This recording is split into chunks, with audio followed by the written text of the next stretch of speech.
एक महिला कार से अपने काम पर जा रही थी, तभी रास्ते में उसका एक शराबी व्यक्ति से एक्सीडेंट हो जाता है। वह व्यक्ति काफ़ी ज़्यादा फटे हाल दिखाई दे रहा था। तभी वह महिला अपनी कार से उतरती है और उस व्यक्ति को देखती है। जैसे वह उसे देखती है तो एकदम से हैरान और परेशान सी हो जाती है। सामने जो व्यक्ति था वह और कोई नहीं, उसी का पति था, जिससे 4 साल पहले उसका तलाक हो गया था और वह करोड़ों का मालिक था। उन्हीं पैसों के घमंड में उसने उसे तलाक दिया था। आखिर क्या कहानी थी जो ये करोड़ों का मालिक इस तरह से रोड पर शराब पी के घूमने लगा? पूरी घटना की सच्चाई जानने के लिए वीडियो को अंत तक जरूर देखें। नमस्कार दोस्तों, मेरा नाम है जीतू सौरौत और आप लोग देख रहे हो ब्रेन डिमांड चैनल। वीडियो को ज़्यादा से ज़्यादा शेयर करें और पेज को फॉलो करना ना भूलें। आज की ये घटना है भोपाल की रहने वाली रिया की। रिया जो कि पढ़ने लिखने में काफ़ी ज़्यादा होशियार है। वो एक कॉलेज से एमएससी कर रही है और मैथ उसका फेवरेट सब्जेक्ट है और मैथ में ही वो एक प्राइवेट स्कूल में बच्चों को पढ़ाया भी करती है। क्योंकि रिया के घर की आर्थिक स्थिति ज़्यादा अच्छी नहीं है। उसके पिता ऑटो चलाया करते हैं और ऑटो चलाकर अपने परिवार का भरण पोषण किया करते हैं। रिया के 2 छोटे भाई बहन भी हैं, उनकी पढ़ाई लिखाई के लिए भी खर्चा होता है, तो इसी वजह से वे एक प्राइवेट स्कूल में पढ़ाने का काम किया करती है। अब रिया शादी के लायक हो गई थी। उसके पिता उसकी शादी की चिंता करते हैं। तभी रिया के लिए एक रिश्ता आता है। लड़के का नाम होता है रोहित और लड़के के पिता का काफ़ी अच्छा खासा बिजनेस था और उनका इकलौता बेटा था रोहित और वह उनके बिजनेस को संभाला करता था। रिश्ता काफ़ी अच्छा था, लेकिन रिया के पिता जैसे उनके बिजनेस के बारे में सुनते हैं तो वो कहते हैं कि मेरे पास देने के लिए कुछ भी नहीं है। उसके बाद लड़के के घर वाले कहते हैं कि हमें दहेज में कुछ भी नहीं चाहिए, हमें लड़की केवल पढ़ी लिखी चाहिए और सुंदर चाहिए, जो गुण तुम्हारी बेटी के अंदर हैं। और हमने कहीं से सुना था कि तुम्हारी बेटी पढ़ने लिखने में काफ़ी ज़्यादा होशियार है और इसी वजह से हम तुम्हारे यहाँ पर रिश्ता लेकर आए हैं।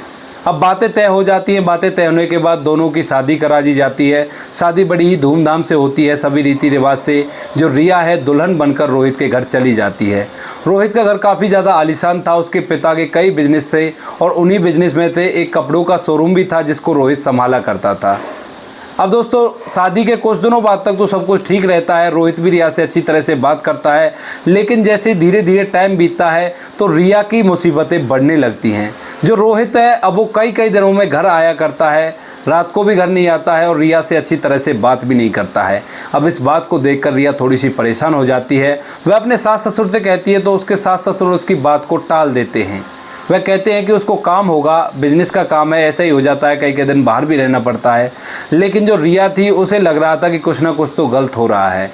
धीरे धीरे समय बीतता है और समय बीतने के साथ कंडीशन और भी ज़्यादा ख़राब हो जाती है। अब जब भी रोहित आया करता घर तो रात को शराब पी कर आया करता और शराब पीने के बाद अपनी पत्नी रिया के साथ बदतमीजी किया करता। और जब वो पूछा करती कि तुम इतने दिनों से कहाँ थे तो वह कह दिया करता कि तुम्हें इससे क्या मतलब, तुम केवल घर के लिए बहू हो और बहू की तरह ही रहो। अब रिया को रोहित पे शक होने लगा था कि कुछ ना कुछ तो गड़बड़ है, जिस वजह से ये रात को घर नहीं आते। कोई ना कोई तो चक्कर है, क्योंकि जब शादी हुई थी, जब एक दिन भी ऐसा नहीं गया था जिस दिन रोहित घर नहीं आया था। लेकिन शादी के 3 महीने बाद ऐसा क्या हो गया जो अब 3 दिन तक रोहित घर नहीं आता है। अब इस बात को दिमाग में रखकर रिया अपने तौर तरीके से इस बात की जानकारी निकालने की कोशिश करती है और जानकारी निकालने के बाद उसे पता चलता है कि इसके कपड़ों के शोरूम पर एक प्रिया नाम की लड़की है और उसी के चक्कर में ये फंस चुका है। अब इसके बाद रिया अपने पति का फ़ोन चेक करने की फिराक में है कि वो चेक करना चाहती है कि उसके पति के फ़ोन में कुछ उसे ऐसा मिल जाए जिससे उसकी बात की पुष्टि हो जाए। क्योंकि उसे पता तो चल गया था लेकिन उस चीज़ के लिए वो कंफर्म नहीं थी। तभी एक दिन रात को रोहित सो रहा था, रिया उसका फ़ोन लेती है और फ़ोन के अंदर से जैसी वो देखती है तो उसमें जो दिखाई देता है, उन चीज़ों को देखने के बाद रिया की आंखें फटी के फटी रह जाती हैं। एक बार तो उसे अपनी आंखों पर विश्वास नहीं होता, लेकिन जब और जांच पड़ताल करती है तो एकदम से होपलेस ही हो जाती है। अब उस फ़ोन के अंदर जो वीडियोज़ थी और मैसेज थे और फ़ोटो थे, उनको लेकर वो अपने सास ससुर के पास जाती है और उन्हें दिखाती है। कहती है कि माँ जी, ये तो ऐसे कर रहे हैं, ये कोई अच्छी बात है। लेकिन जो इसके सास ससुर थे वो उसकी बात को ज़्यादा तवज्जो नहीं देते हैं। उसके बाद रिया रोहित के पास जाती है और उसे जगाकर झिल्लाकर उससे पूछती है कि ये सब क्या है। लेकिन रोहित इस बात को काफ़ी हल्के में लेता है और कहता है कि ये तो ऐसे होता रहता है, बड़े घरों में ऐसी बातें कोई बड़ी बातें नहीं मानी जाती। इस बात को जैसे रिया सुनती है तो उसे बहुत गुस्सा आता है और वह अपने पति से लड़ाई करने लगती है। जैसे वो रोहित से लड़ाई करती है तो उसका पति उससे झिल्ला उठता है और कहता है कि तुम्हें इस घर में एक बहू की तरह रहना है और मेरे बारे में ज़्यादा खोज खबर रखने की ज़रूरत नहीं है। इसके बाद रिया रोहित से कहती है कि मैं तुम्हारी पत्नी हूँ, मैं इस घर की नौकरानी नहीं हूँ और मेरा हक बनता है तुम्हारे बारे में खोज खबर रखने का। लेकिन रोहित उस पर पिटाई लगा देता है और उसे धक्का देकर वहाँ से चला जाता है। जैसे धक्का देता है तो उसके सिर में चोट लग जाती है और चोट लगने के बाद वह बेहोश हो जाती है। उसके सास ससुर उसे हॉस्पिटल पहुंचाते हैं। हॉस्पिटल में जैसे ही उसे होश आता है तो वह अब अपने पिता को फ़ोन करती है और उनसे कहती है कि पिताजी, अब मैं अपनी ससुराल कभी नहीं जाऊंगी। उसके बाद उसके पिता पूछते हैं कि बेटी बात क्या है, तो रिया पूरी की पूरी घटना उन्हें बताती है और कहती है कि जो रोहित है वो मुझे धोखा दे रहा है। इसके बाद उसके पिता भी कहते हैं कि ठीक है बेटी, तू घर आ जा और इसके बाद तुम्हें वहाँ जाने की ज़रूरत नहीं है। अब रिया अपने पिता के घर है और वहाँ पर जाकर उसने अपनी पुरानी नौकरी को दोबारा से चालू कर दिया था। वह स्कूल के अंदर बच्चों को पढ़ाया करती और इसी तरह से दिन बीत रहे थे। लगभग 1 साल हो जाता है और इस 1 साल में रोहित ने कभी भी रिया को अपने पास बुलाने की कोशिश नहीं की थी। अब 1 साल बाद जब रोहित उसे लेने के लिए नहीं पहुंचता है, उससे कोई बात नहीं करता है, तो रिया डिवोर्स का केस डाल देती है। डिवोर्स का केस चलता है और दोनों का तलाक हो जाता है। तलाक के एवज में रोहित ने रिया को 10 लाख रुपए दिए थे। रिया अपने 10 लाख रुपए को लेती है और अपने पिता के घर पर रहने लगती है। वह बच्चों को पढ़ाती है, लेकिन भोपाल से उसका मन भर गया था। यहाँ पर उसे बहुत ही बुरा लगता था, क्योंकि अगर किसी लड़की की ज़िंदगी में ऐसा कुछ हो जाए तो उसका मन लगना काफ़ी कठिन हो जाता है। इसके बाद उसकी एक सहेली थी जो कि इंदौर में रहकर कोचिंग क्लासेस पढ़ाया करती थी, तो वह उससे बात ही कर रही थी। तभी उसकी सहेली उससे कहती है कि अगर तेरा वहाँ पे मन नहीं लगता तो ऐसा कर, यहाँ पे आ जा और दोनों मिलकर इस कोचिंग को ही चलाएंगे। उसके बाद रिया अपनी सहेली के पास इंदौर पहुँच जाती है और वहाँ रहकर कोचिंग में पढ़ाने लगती है। वहाँ पर कोचिंग का काम काफ़ी अच्छा था, तो रिया सोचती है कि क्यों ना अपना खुद का कोचिंग इंस्टीट्यूट खोला जाए, क्योंकि पढ़ाने लिखाने का उसे एक्सपीरियंस था। उसकी सहेली भी इसी काम को किया करती थी। तो रिया अपने उन पैसों से जो उसे तलाक में मिले थे उनसे एक छोटी सी ज़मीन खरीदती है और उस पर एक कोचिंग सेंटर बनाकर बच्चों को कोचिंग देने लगती है। कोचिंग में वो मेहनत करती है और उसका पढ़ाने का तरीका बहुत ही बेहतरीन होता है, क्योंकि रिया पढ़ने लिखने में काफ़ी ज़्यादा होशियार थी और काफ़ी दिनों से वो बच्चों को पढ़ा रही थी। उसकी कोचिंग काफ़ी ज़ोर तोर से चलने लगती है। धीरे धीरे 4 साल बीत जाते हैं और 4 साल बाद रिया के पास सब कुछ है। अपना घर है, अपनी गाड़ी है और अच्छे खासे पैसे उसके बैंक में जमा हैं। बच्चों को कोचिंग दिया करती है और उसने अपनी कोचिंग की अब कई ब्रांच खोल दी हैं। धीरे धीरे समय बीत रहा था। तभी 4 साल बाद एक दिन रिया अपने घर से अपनी कार को लेकर निकलती है। तभी रास्ते में एक शराबी व्यक्ति जो काफ़ी फटे हाल उसे दिखाई दे रहा था, वो एकदम से उसकी गाड़ी के सामने आ जाता है। अब जैसे ही वो व्यक्ति उसकी गाड़ी के सामने आ जाता है तो उसे चोट लगती है और वह बेहोश पड़ जाता है। रिया उतरकर जैसे उस व्यक्ति को देखती है तो उसका चेहरा उसे जाना पहचाना सा लग रहा था। इसके बाद रिया उसे अच्छी तरह से गौर से जब देखती है तो वह देखती है कि यह तो और कोई नहीं, उसी का पति रोहित था, जिसने 4 साल पहले उसे तलाक दे दिया था। इसके बाद रिया उसे अपनी गाड़ी में बैठाती है और सीधा हॉस्पिटल ले जाती है। रोहित अभी बेहोशी था। हॉस्पिटल जाकर उसे एडमिट करवा दिया जाता है। रिया बाहर उसका वेट कर रही है। तभी 2-3 घंटे के बाद उसे होश आता है। डॉक्टर साहब रिया को बताते हैं कि उनको होश आ गया है, जो तुम अपने साथ लेकर आई थी।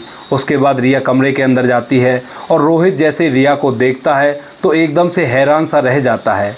उसके बाद रिया रोहित से कहती है कि हैरान होने वाली कोई बात नहीं है, तुम मेरी ही गाड़ी से टकरा गए थे और इसी वजह से मैंने तुम्हें हॉस्पिटल में भर्ती किया है और इससे ज़्यादा कुछ उम्मीद मत रखना।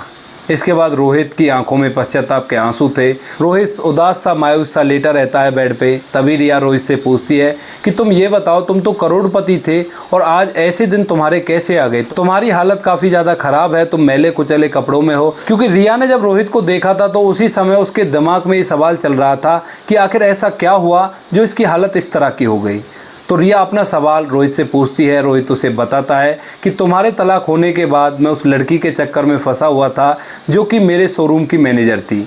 धीरे धीरे समय बीतता है। उसके बाद जब तुम्हारा मेरा तलाक हो गया था तो मैंने उससे कहा था कि मुझसे शादी कर लो, लेकिन वो शादी के लिए टालती रही और धीरे धीरे मुझे लूटती रही।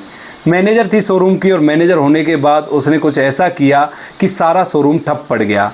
जो भी पैसा आता उसे वो अपने साथ ले जाया करती और मैं उससे कुछ कह नहीं पाता था क्योंकि मैं उससे प्यार करता था। ऐसे धीरे धीरे करके मेरा शोरूम बिल्कुल ठप हो गया और उस पर जो लोन लिया था उसको चुकाने के लिए और बिजनेस भी मेरे ठप पड़ गए। इसके बाद मैं इंदौर में आकर यहाँ पर नौकरी करने लगा और मुझे शराब की लत तो पहले से ही थी, तो मैं शराब पीने लगा। शराब पीकर मैं इधर उधर डोलता और डोलते हुए तुम्हारी कार से टकरा गया।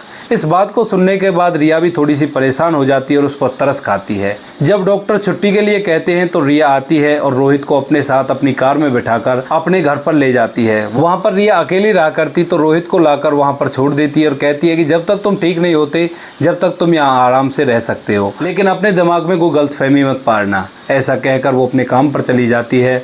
रोहित पीछे से घर के अंदर रहता है। अब धीरे धीरे वह बिल्कुल ठीक हो जाता है। अब ठीक होने के बाद रोहित रिया से कहता है कि रिया, अगर कोई गलती हो गई हो तो मुझे माफ़ कर देना। वैसे तो मैंने तुम्हारे साथ बहुत गलत किया है, बहुत ही पछता रहा था मैं उस बात को सोच सोच कर, लेकिन फिर भी अगर तुम मुझे माफ़ कर दो तो बहुत ही अच्छा होगा। इस बात को सुनने के बाद रिया रोहित से कहती है कि कोई बात नहीं, मैंने तुम्हें पहले ही माफ़ कर दिया। तुम्हारी करनी तुम्हारे साथ है और मेरी करनी मेरे साथ है। इस बात को जैसे रोहित सुनता है तो वो एकदम से रिया से कहने लगता है कि रिया, क्या ऐसा नहीं हो सकता हम लोग दोबारा रहने लगें एक साथ। इस बात को जैसे रिया सुनती है तो वह कहती है कि नहीं, ऐसा तो नहीं हो सकता, क्योंकि तुम अब बहुत ज़्यादा शराब पिया करते हो। अगर तुम शराब छोड़ दो तो ऐसा होने की संभावना है। रोहित एकदम से कहता है कि शराब को तो मैं छोड़ दूंगा, लेकिन तुम मुझसे दोबारा से शादी कर लोगी। इसके बाद रिया कहती है कि हाँ, शादी तो मैं कर लूँगी, लेकिन तुम्हें शराब छोड़नी पड़ेगी। इसके बाद रोहित रिया से कहता है कि ठीक है, मैंने आज से शराब छोड़ दी। रिया कहती है कि ऐसे नहीं, हर शराबी कह सकता है इस चीज़ को, तो जिसको तुम कह रहे हो कि मैंने शराब छोड़ दी है, लेकिन शराब छोड़ना जब माना जाएगा जब तुम मेरी आंखों के सामने रहोगे और 2-3 महीने तक शराब को हाथ नहीं लगाओगे। उसके बाद रोहित रिया से कहता है कि ठीक है, अगर तुम ऐसा चाहती हो तो मैं ऐसा ही करूँगा। अब वो दोनों लिविंग में उसी घर के अंदर रहने लगते हैं जहाँ पर रिया रहा करती थी। 2 महीने तक रोहित के साथ रिया रहती है, लेकिन रोहित इस बीच में एक बार भी शराब नहीं पीता और ना ही रिया से कोई बदतमीजी करता है। अब जैसे रिया इन सभी चीज़ों को देखती है तो उसके बाद रिया रोहित की एक छोटी सी कपड़ों की दुकान खुलवा देती है इंदौर के अंदर ही और कहती है कि अब तुम इसे चलाओ। रोहित कहता है कि तुमने तो कहा था कि जब मैं शराब पीना छोड़ दूंगा तो तुम मुझसे शादी कर लोगी। रिया ने कहा कि शादी तो करेंगे, बाद में करेंगे, पहले तुम इस कपड़ों की दुकान को अच्छी तरह से चला कर दिखाओ। उसके बाद रोहित उस कपड़ों की दुकान पर मेहनत करता है और मेहनत करने के बाद उसकी कपड़ों की दुकान अच्छी तरह से चलने लगती है, क्योंकि बिजनेस का एक्सपीरियंस तो उसे पहले से ही था, क्योंकि अपने पिता के बिजनेस को वो संभाला करता था। रोहित अपने कपड़ों की दुकान को बड़ा कर एक शोरूम का रूप दे देता है। अब इसके बाद जो रिया है वो रोहित को लेकर उसके घर जाती है जहाँ पर उसके माँ बाप रहा करते थे। रोहित के घर जाकर जैसे रोहित के माँ बाप रिया को देखते हैं रोहित के साथ और रोहित की हालियत को देखते हैं तो एकदम से हैरान से हो जाते हैं। इसके बाद वो लोग बातें करते हैं और बातों ही बातों में उन्हें पता चलता है कि रोहित की ज़िंदगी को रिया ने बदल दिया है। अब वह शराब भी नहीं पीता, अपने काम पर जाया करता और उसका अच्छा खासा बिजनेस इंदौर के अंदर चल रहा है। इस बात को सुनने के बाद जो रोहित के मम्मी पापा हैं वो रिया से ज़ोर ज़ोर से रो रो कर माफ़ी मांगने लगते हैं। कहते हैं कि बहू तू तो घर की लक्ष्मी थी और हम लोगों ने तुम्हारे साथ कितना बुरा किया, हमें माफ़ कर देना अगर हो सके तो। इसके बाद रिया रोहित के मम्मी पापा से कहती है कि कोई बात नहीं माँ जी, ये आपकी करनी थी जो आप लोगों ने की और ये मेरी करनी है जो मैंने की है। उसके बाद रोहित और रिया दोबारा से एक बार शादी कर लेते हैं और शादी करने के बाद दोनों हंसी खुशी उसी घर के अंदर रहा करते हैं। रिया अपने कोचिंग को अच्छी तरह से चला रही है, रोहित अपने कपड़ों के शोरूम को अच्छी तरह से चला रहा है। तो यहाँ पर होता है इस कहानी का हैप्पी एंडिंग। तो ये थी आज की कहानी। आप लोगों को जैसी भी लगी हो कमेंट सेक्शन में बता देना। बाकी दोस्तों वीडियो अच्छी लगी तो वीडियो को लाइक और शेयर जरूर करें। मिलते हैं किसी नेक्स्ट वीडियो नए टॉपिक के साथ, तब तक के लिए जय हिंद, जय भारत, जय हिंदुस्तान।